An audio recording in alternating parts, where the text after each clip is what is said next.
Jesus often spoke about the kingdom of God or the kingdom of heaven. Well, what exactly was he talking about?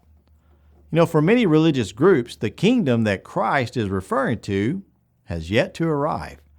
They claim it is still coming sometime in the future. Well, one such doctrine of theirs is known as premillennialism, and it suggests that when Jesus returns, he will then establish a kingdom on earth for about 1,000 years. But this theory is derived from misconstruing several passages in the Bible, and sadly, it's a teaching that has greatly confused many people. So what is the truth about God's kingdom? Well, we must simply look into the Bible and find the answers.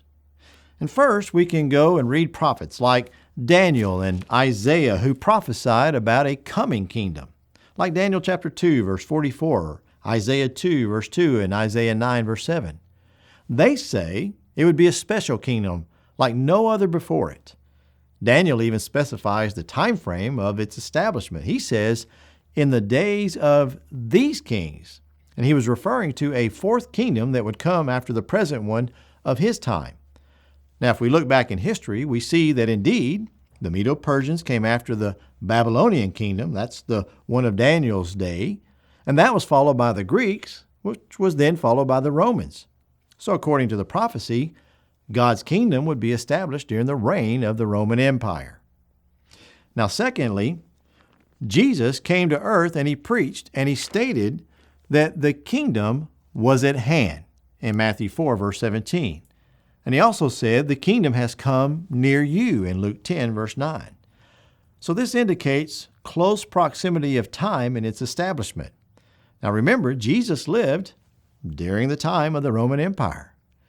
Galatians 4, verse 4 says that when the fullness of time had come, God sent forth his Son, born of a woman, born under the law.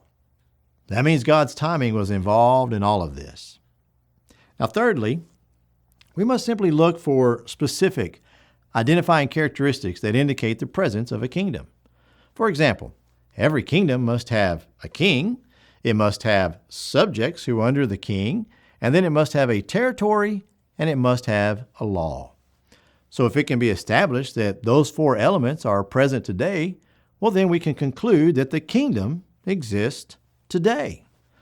So, through diligent study of the following passages that we're going to look at, you should be able to find that not only does the kingdom of God already have all those characteristics present, but it is also already here and among us.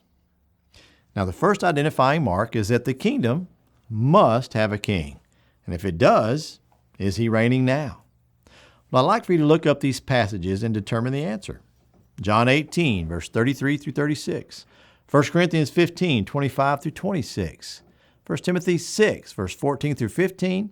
And Ephesians 1, 20 through 22. Because according to those verses, Jesus Christ is the current reigning king. He's reigning from heaven.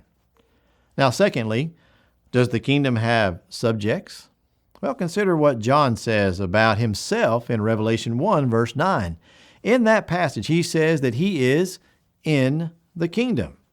And then go look at Colossians 1, verses 2, 12, 13, and 18, as well as Hebrews 12, verse 28, and Romans 6, verse 17 through 22.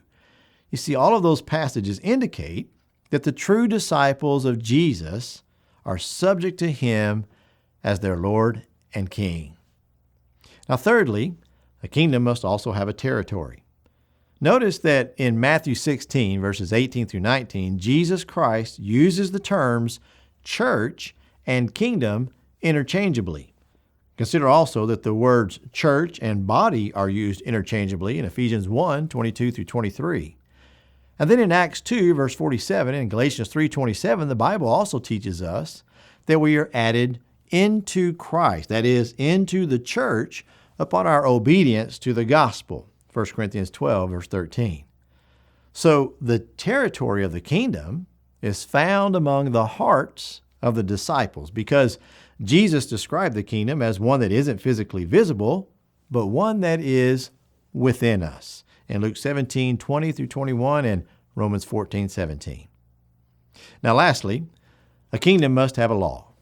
And if you compare Colossians 2, verse 14, and Galatians 6, verse 2, alongside what Jesus taught in Matthew 5, verses 21 through 48, well, it should be pretty obvious that all Christians live under a new law. And Galatians calls it the law of Christ. So the kingdom already has a law also. Therefore, according to everything that we have just observed and looked at in those verses, we may conclude that the kingdom of God does indeed already have its king, which is Jesus Christ. It has subjects who are loyal to the king, which are his disciples. It has a territory, and that is the hearts of those in his church. And it also has its own law, which is found in the New Testament. All of these verses categorically confirm that the kingdom of God has come.